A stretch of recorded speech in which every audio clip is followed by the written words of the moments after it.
പ്രിയമുള്ളവരെ, ഞാൻ ഹരീഷ് ആർ നമ്പൂതിരിപ്പാട്. കള്ളക്കണക്ക് കൂട്ടല്ലേ, ഈ കഥ കേൾക്കൂ. 3 പഴത്തിന് 9 രൂപ, 4 എണ്ണം വാങ്ങിയാൽ 15 രൂപയ്ക്ക് തരാം. തുമ്പൻ കരടി അമ്മൂമ്മ കുരങ്ങിനോട് പറഞ്ഞു. പാവം, കണക്കറിയാത്തതിനാൽ അമ്മൂമ്മ കരടി പറഞ്ഞ പണം കൊടുത്ത് പഴം വാങ്ങി. കാട്ടിലെ കച്ചവടക്കാരനായ തുമ്പൻ സാധുക്കളായ മൃഗങ്ങളെ കണക്കിലേറെ പറ്റിച്ച് കച്ചവടം നടത്തി.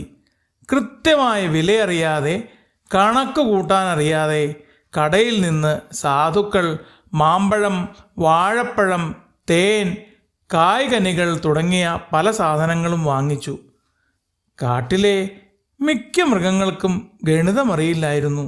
അതുകൊണ്ട് തുമ്പൻ കരടി അവരെ പറ്റിച്ച് കൊള്ള ലാഭം നേടി.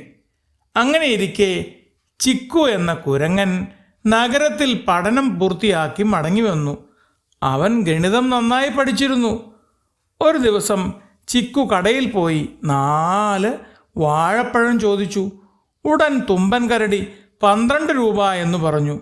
ചിക്കു ഉടനെ കണക്കുകൂട്ടി നോക്കി. 2 വാഴപ്പഴത്തിന് 4 രൂപയാണെങ്കിൽ 4 വാഴപ്പഴത്തിന് 8 രൂപ മാത്രമല്ലേ വരികയുള്ളൂ? 12 രൂപ എങ്ങനെ വരും ചേട്ടാ?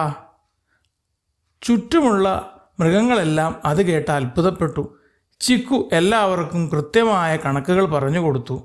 ഏയ്, ഈ ചതിയൻ കരടി നിങ്ങളെ പറ്റിച്ച് കൊള്ളലാഭം നേടുകയായിരുന്നു. ഇത്രയും നാൾ നിങ്ങളുടെ അറിവില്ലായ്മയാണ് ഇത്തരക്കാരുടെ വിജയം.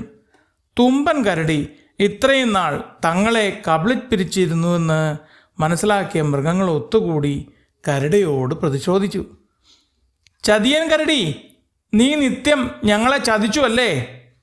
ഇനി ഈ കാട്ടിൽ കണ്ടുപോകരുത് എന്ന് പറഞ്ഞ് അവർ തുമ്പൻ കരടിയെ പറപ്പിച്ചു.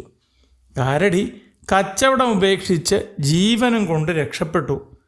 അതിനുശേഷം ചിക്കുകുരങ്ങൻ കാട്ടിൽ പുതിയ കട തുടങ്ങി.